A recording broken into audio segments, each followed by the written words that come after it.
yang akan dibuka oleh penampilan dari kelas 11 IPS 2. P5RA merupakan proyek penguatan profil pelajar Pancasila Rahmatan lil Alamin. P5RA adalah kegiatan kokurikuler berbasis proyek yang bertujuan untuk meningkatkan pemahaman dan kesadaran siswa terhadap nilai-nilai Pancasila.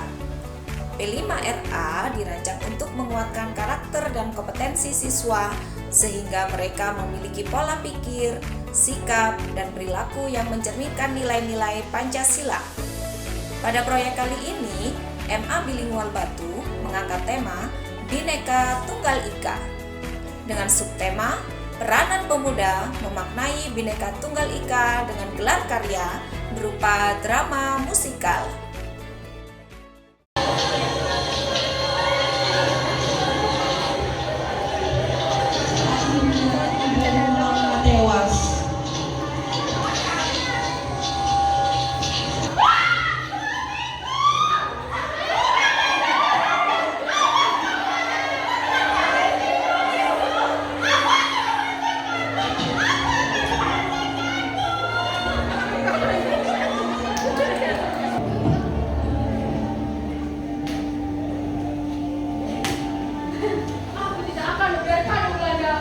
Kau sudah tua.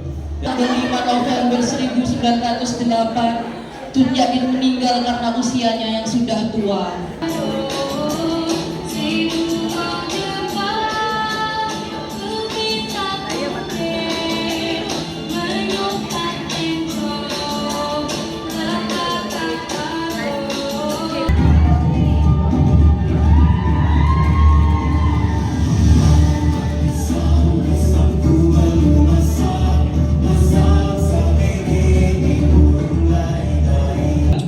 Siapa yang akan berdiri bersamaku melawan penjajahan ini?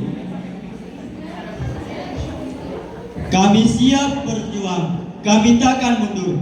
Bersama Pangeran Antasari, kami siap bertempur. Serang mereka! Jangan biarkan mereka melarikan diri!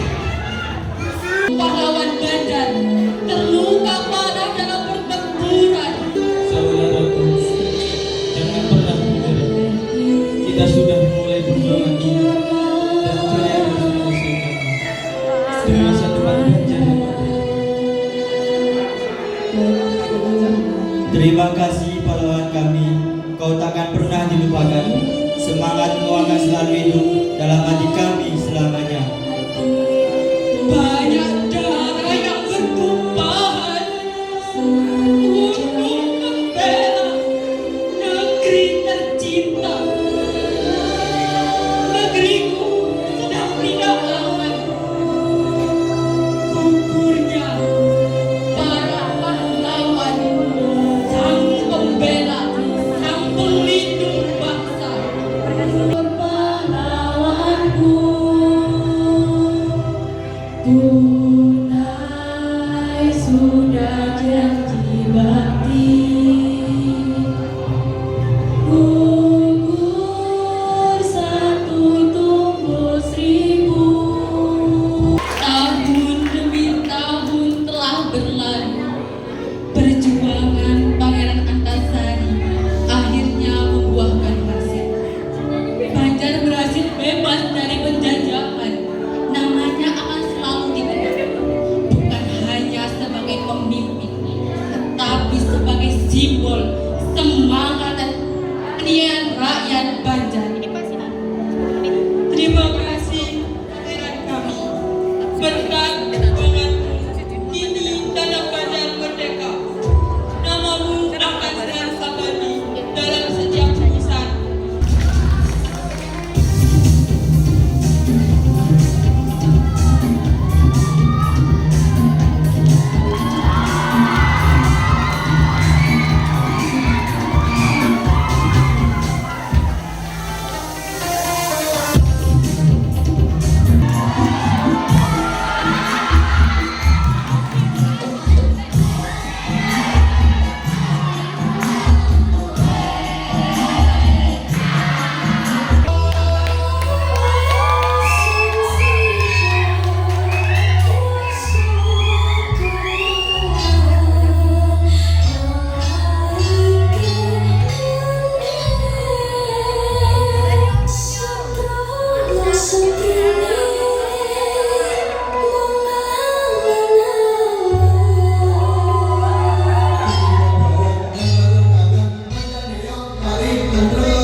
Ratu Glunggung mempunyai seorang putra bernama Lupaksa dan seorang putri bernama Surati.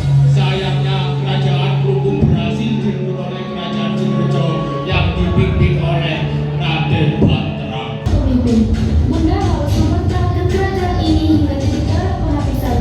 Sudahlah, Surati. Nantilah kau diberikan. Aku tidak akan menyerahkan kerajaan ini pada Akhirnya, kerajaan ini telah dikuasai.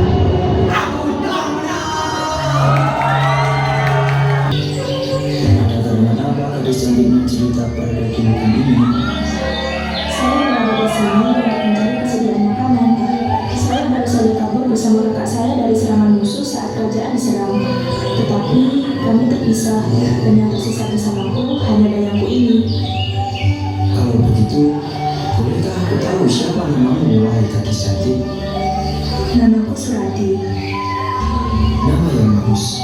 Kalau begitu, maukah kamu ikut bersamaku ke istana dan menjadi permaisuriku? Hah? Istana? Apakah Tuhan seorang raja? Betul. Sebenarnya aku seorang raja dari kerajaan Sinarjo. Hari ini aku berburu dengan pengawalku, namun terhenti karena aku melihatmu dan jatuh cinta kepadamu pada pandangan pertama. Jadi aku tanya sekali lagi, maukah kau menjadi permaisuriku? Tapi, apakah saya ini pantas bersama dengan yang mulia? Tentu saja, kau adalah gadis tercantik yang pernah kutemui, dan hanya kaulah yang aku ingin jadikan permaisuriku. Dengan segala kerendahan hati, aku mau menerima lamaran ini dengan satu syarat.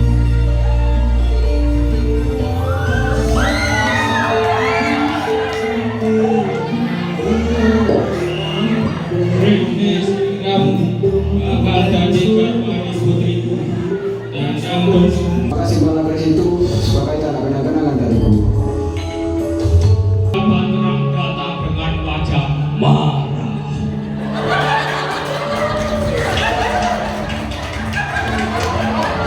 Ada apa kakanda?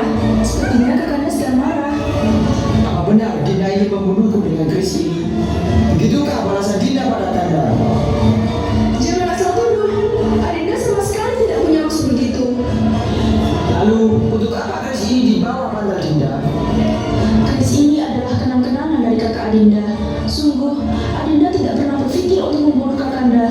Bahkan Adinda rela mati demi keselamatan kakanda. Kakanda sudah tidak percaya lagi dengan omongan Dinda. Lalu dengan cara apa kakanda percaya pada Dinda? Kalau begitu, masuklah ke dalam sungai ini dan buktikan kebenarannya kepada Kakanda. Baik, Adinda akan melompat ke sungai itu. Apabila Dinda telah masuk ke dalam sungai dan ternyata air sungai ini menjadi jernih serta wangi, maka Dinda tak bersalah. Dan sebaliknya, apabila airnya keruh dan berbau busuk, maka Dinda bersalah. Tercium bau wangi. Oh, Dinda, maafkanlah Kakanda ini yang sudah tidak percaya lagi denganmu. Dengan ini, aku sebagai raja memberi nama kota ini menjadi Banyuwangi. Lihatlah anak itu, dia sudah besar tetapi tidak bekerja. Iya ya, harusnya malu sekali. Padahal ibunya sudah susah payah mencari kayu di hutan. Kalau aku jadi Malin, pasti aku akan cari pekerjaan. Mendengar perkataan Malin, Bundo kaget dan terkejut. Apa? Kamu mau merantau kemana, nak?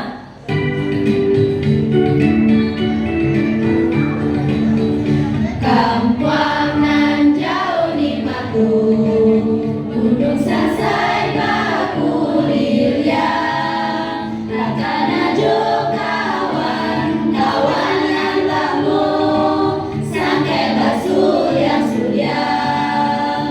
Permisi Tuan, Siapa kamu? saya Malin, ingin mencari pekerjaan, tolong kasihanilah saya. Kebetulan sekali, saya sedang membutuhkan nelayan. Jadi silakan kamu ambil ikan-ikan itu ke dalam wadah seperti mereka. Terima kasih Tuan. Sepertinya anak ini rajin dan tekun. Dia cocok untuk putriku, akan kujadikan dia menantu. Wah, keren sekali Malin. Pesta pernikahanmu sangat megah dan mewah. Iya Malin. Wah, kamu sangat kaya sekarang. Tapi di mana bunda kamu Malin? Tak usah dipikirin, ibuku sudah tiada dari lama. Aku juga sudah lupa dengannya. Kamu Malin, kamu anakku kan? Gak mungkin. Kamu sudah tua, jelek, lusuh lagi. Tidak mungkin Malin punya ibu kayak kamu. Ibuku sudah tiada, mewariskanku kuasa dan harta. Apa yang kau bicarakan anaknya? Kita hidup selihat yang mengaku bunyamu, bajunya begitu lusuh.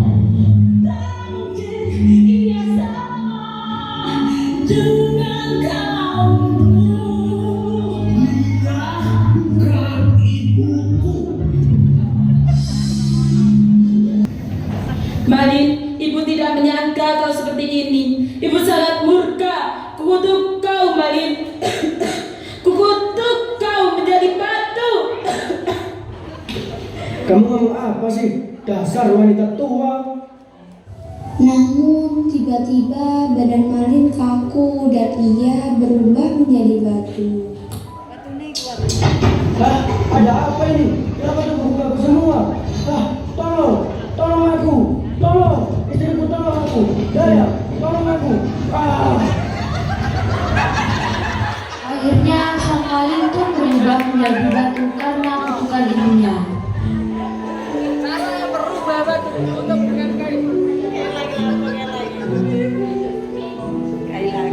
Hikmah yang dapat kita ambil dari drama ini adalah niat untuk berbakti kepada orang tua, menjaga kerendahan hati, dan mengetahui bahwa setiap perlakuan memiliki konsekuensinya sendiri. Suamiku, bangunlah, ayo makan dulu lalu minum obat. Suamiku, suamiku, suamiku, suamiku, Suna, kenapa suamiku pucat dan tidak mau bangun? Apa yang terjadi Baginda Ratu? Aku tidak tahu. Suamiku.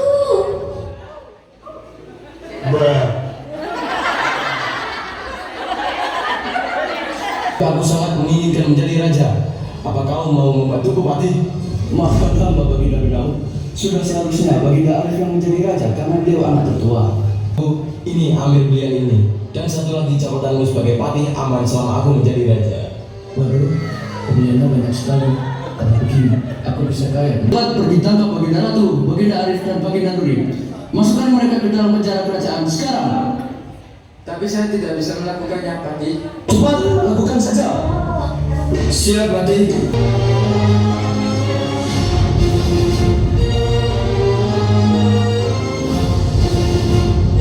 Baginda Ratu, ikuti saya sekarang juga. Ada apa ini? Mau kemana kita? Sudahlah, ikut saja. Akhirnya Patih memasukkan Baginda Ratu. Para prajurit diperintahkan mengawasi dengan ketat rakyat yang bekerja untuk membiayai kehidupannya ke tempat yang aman di hutan. Caranya bijak. Syukurlah masih ada orang di istana yang masih Dengan ketakutan, pagi yang cerah dan tenang tersebut tiba-tiba dikagetkan oleh suara menggelegar dari tubuh tersebut. Lahar panas berwarna merah menyala keluar dari puncak gunung dan menuju ke arah istana. Istana yang megah baru dibangun dari hasil menindas rakyat tersebut hancur seketika diterjang lahar panas. Lahar tersebut ternyata tidak hanya menghancurkan istana, lahar tersebut seperti mengejar seseorang.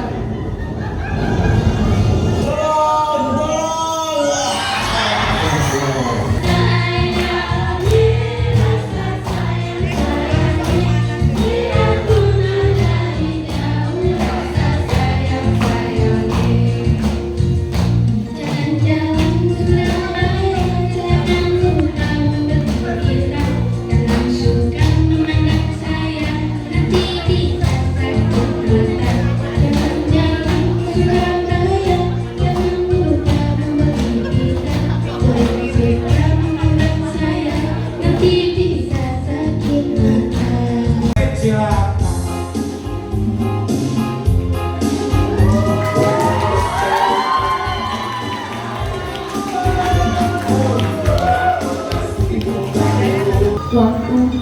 berjalan. Dayang Sumbi tumbuh menjadi gadis yang cantik jelita, mahir menenun dan pandai memasak. Tak heran jika para raja dan pangeran silih berganti datang untuk melamarnya. Namun, tak satu pun lamaran yang diterima olehnya. Akhirnya, dengan restu sang Prabu, Dayang Sumbi mengasingkan diri ke sebuah hutan lebat yang terletak jauh dari istana. Pada suatu malam, ketika Dayang Sumbi sedang menenun kain, segulungan benangnya terjatuh dan berguling keluar pondoknya. Karena malam sudah larut, dia merasa takut untuk mengambil gulungan kain itu. Tanpa disadari, tiba-tiba terlontar ucapan dari mulut Dayang Sumbi. Siapapun yang mau mengambilkan benang itu untukku, jika dia perempuan, maka akan kujadikan dia saudara. Dan jika dia laki-laki, maka akan kujadikan dia suamiku. Tanpa diduga-duga sebelumnya, tiba-tiba seekor anjing jantan berwarna hitam datang menghampirinya sambil membawa gulungan benang miliknya. Baiklah anjing, aku akan mempertanggungjawabkan ucapanku. Meskipun kamu seekor anjing, aku tetap bersedia menjadi istrimu. Mendengar perkataan Dayang Sumbi, anjing hitam itu tiba-tiba menjelma menjadi seorang pemuda yang sangat tampan. Dayang Sumbi sangat takjub karena melihat kemudian telah terjadi perkenalan oleh dua insan itu. Setelah itu, Dayang Sumbi dan pemuda tampan itu saling jatuh cinta dan menikah. Saya nikahkan engkau, Tumang, dengan Dayang Sumbi dengan mahar perangkat alat tenun dibayar kredit. Saya terima nikah dan kawinnya Dayang Sumbi dengan seperangkat alat tenun dibayar kredit.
Bersepakat untuk merahasiakan hubungan mereka kepada siapapun, termasuk kepada Dayang Sumbi terdahulu.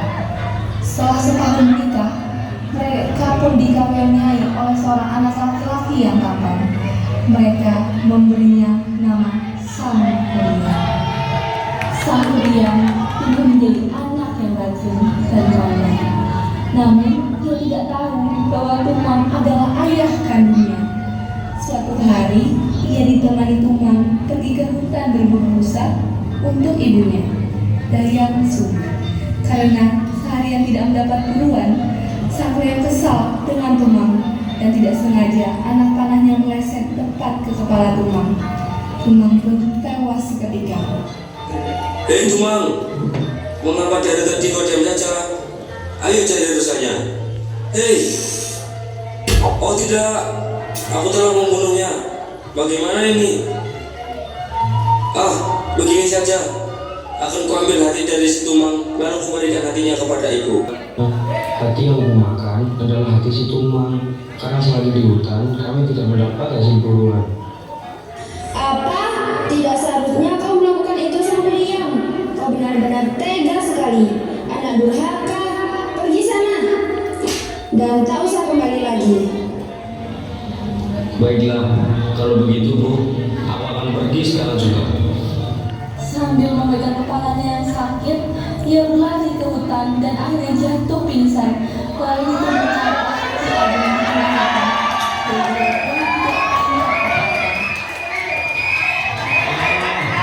Sakit sekali. Kakak siapa? Kamu di mana? Tenanglah anak muda.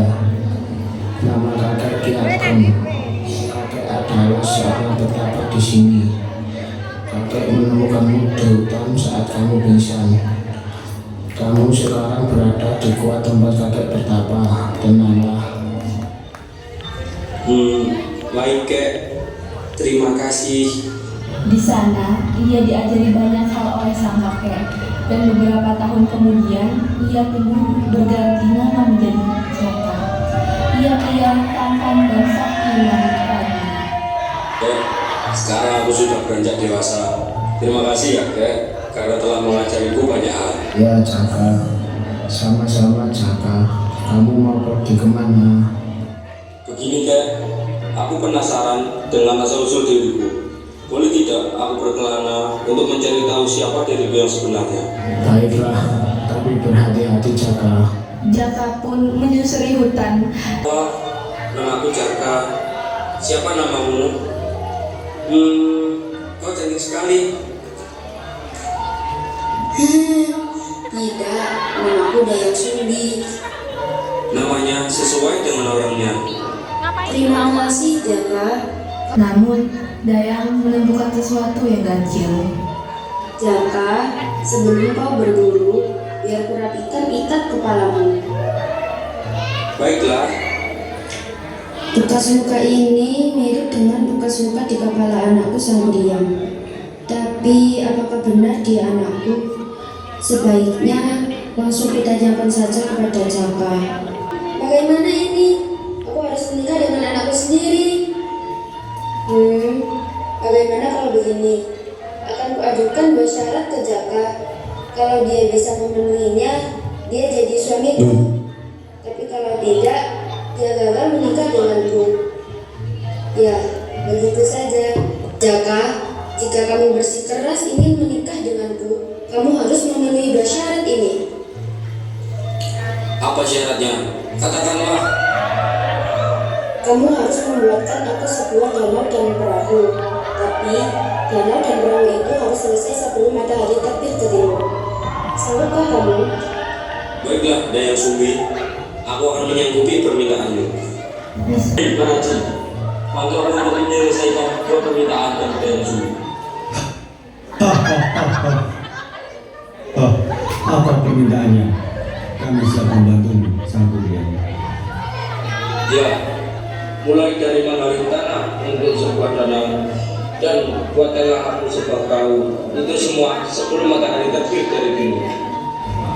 Iya, gampang itu. Saat tengah malam, Bibi dari Dayang Sumbi mengintai pekerjaan Jaka atau Sang Priam. Ia pun terkejut karena pekerjaannya hampir selesai. Oh tidak, ya ampun, 2 permintaan Dayang Sumbi hampir dikabulkan. Aku harus bilang ke Dayang Sumbi. Dayang, gawat, sebentar lagi mereka selesai. Dayang. Tidak mungkin. Lalu apa rencanamu? Begini saja, kita minta ikut sertakan masyarakat agar fajar cepat datang. Tapi bagaimana caranya? Jadi kita minta bantuan ke setiap warga untuk menumbuk padi. dan menggelar kain sutra berwarna merah agar terlihat seperti cahaya matahari saat subuh. Bagaimana? Ide bagus.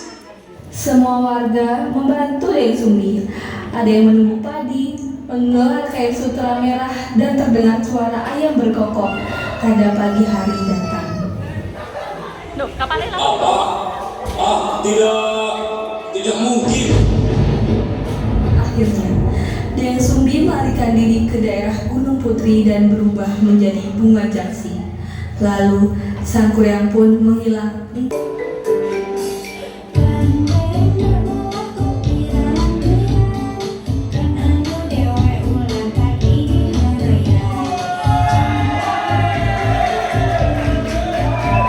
Sebagai pemuda penerus bangsa, mari kita jadikan perbedaan sebagai kekuatan untuk mewujudkan Indonesia yang lebih maju. Dalam keberagaman, kita tetap satu tanah air, satu bangsa, dan satu bahasa Indonesia. Dengan semangat Bhinneka Tunggal Ika, kita berkomitmen untuk menjaga persatuan, menghargai perbedaan, dan terus memperkuat solidaritas di antara sesama. Karena hanya dengan kebersamaan, kita dapat mengatasi segala tantangan dan mencapai cita-cita bangsa. Mari kita bangun Indonesia dengan semangat Pancasila, karena kita adalah pemuda Pancasila dan kita adalah Indonesia yang satu.